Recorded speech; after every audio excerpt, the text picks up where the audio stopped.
and I simply remove the telephone jack and plug it into this box here, the modem. I then take another wire from the modem and plug it in where the telephone was. I can then switch on the modem. It's now telling me to phone up the main Pressel computer. So it's a very simple connection to make.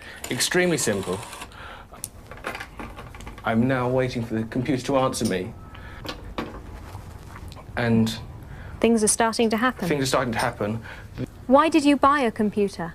Well, I was very interested in the new technology and didn't want to be left behind. I don't think it's only for the youngsters at school now. I think us older ones will have to learn a lot about it. What is Internet anyway? Internet is that massive computer network, the one that's becoming really big now. What do you mean? That's big. How does one? What do you write to it like mail? No, a lot of people use it and communicate. I guess they can communicate with NBC writers and producers. Allison, can you explain what Internet is? The world is in financial disarray. Currencies failing, economies in wild flux, jobs being lost. But what if you could build an entirely new economy, one specifically designed for the digital realm? Well, that is the dream behind Bitcoin. Bitcoin, for those of you who don't know, is an electronic online currency that was created in 2009. It was made by someone who did it under the pseudonym Satoshi Nakamoto. Like any economy, you don't want too much too fast because then the value of your currency drops, or so slow that your economy grounds to a halt.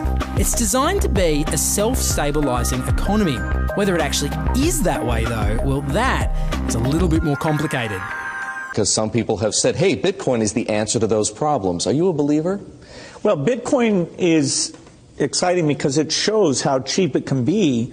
Bitcoin is better than currency in that you don't have to be physically in the same place.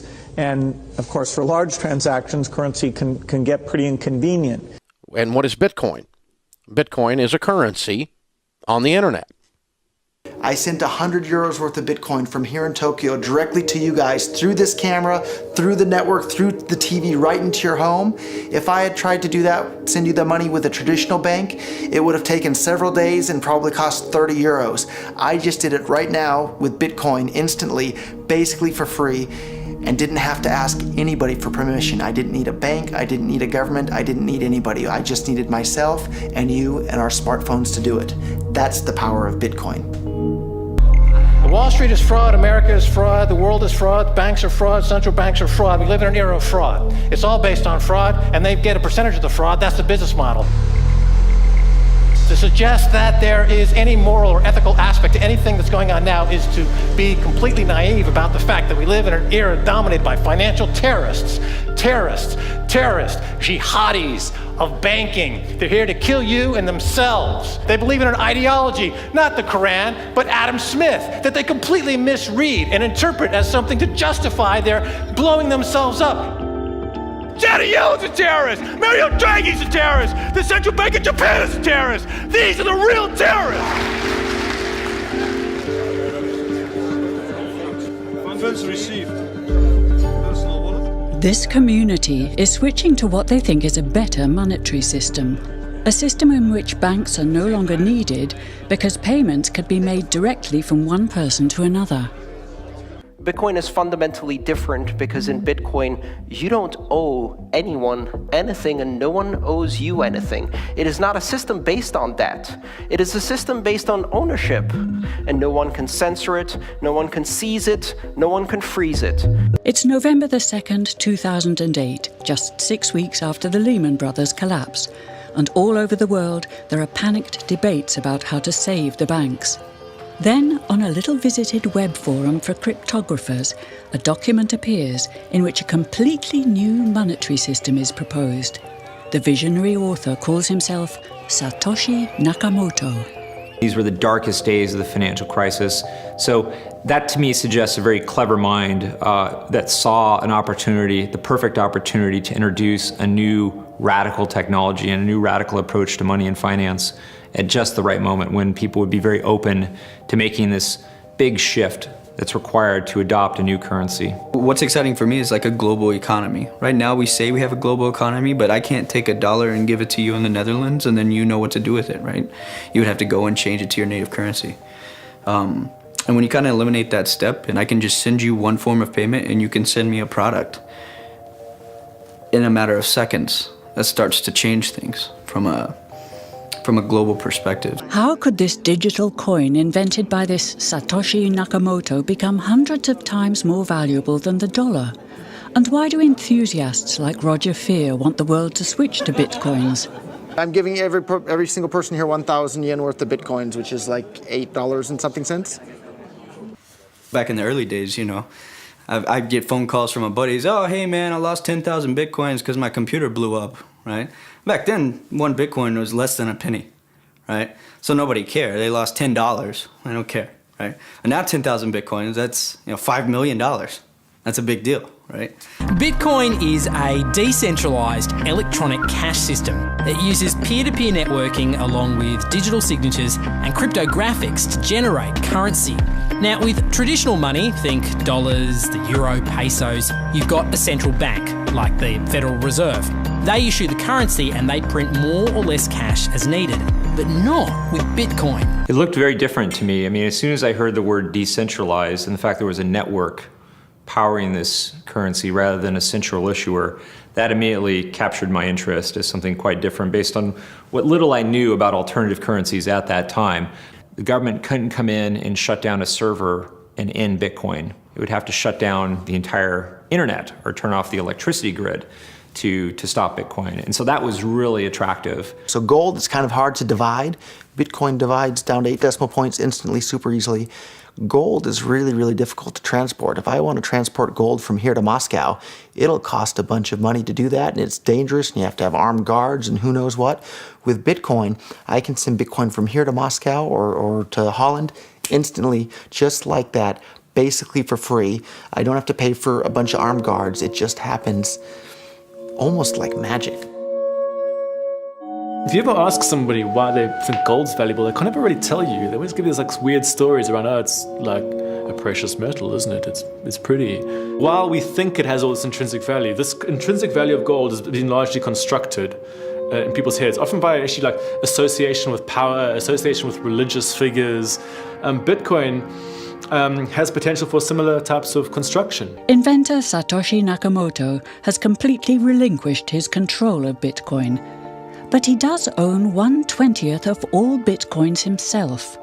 So if one day Bitcoin does become widely accepted as a currency, he will be one of the richest people on Earth.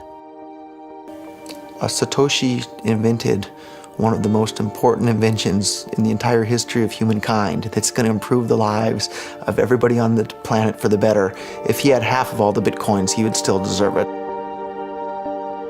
A lot of people have asked me who Satoshi is since I got in so early. I think I've got a pretty good idea, but I like to keep that one close to my chest. So why? I mean, tell me. Because I'm not 100% certain. And the reality is it doesn't really matter, right? It doesn't matter who Satoshi is. Why did he disappear, you think? He undermined the ability of every single government on the entire planet to control the money supply. And that's how every single government in the world is controlling their citizens and their economies today. And he just basically, knocked their feet right out from under them with the invention of Bitcoin. And I'm sure that's going to make a lot of people who want to control other people by force really, really upset. So yeah, I think it's really, really smart for him to have disappeared. And for me, it probably would have been smarter for me to keep quiet too, but Bitcoin's too exciting for me to stay quiet about.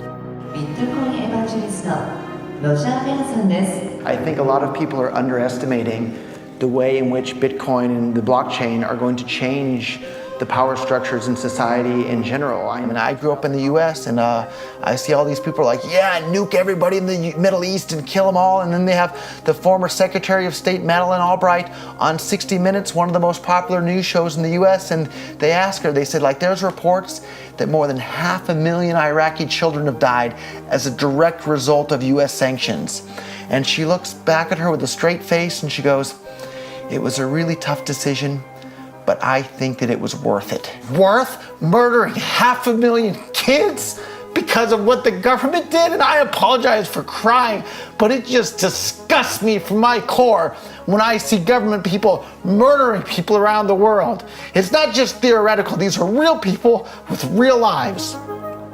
And it's real people, and Bitcoin has the power to undermine everything they're doing to people around the world. And I'm sorry for shouting, but it just disgusts me what these people in government do. And they do it through central banking and through the control of the money supply, and Bitcoin takes that away from them.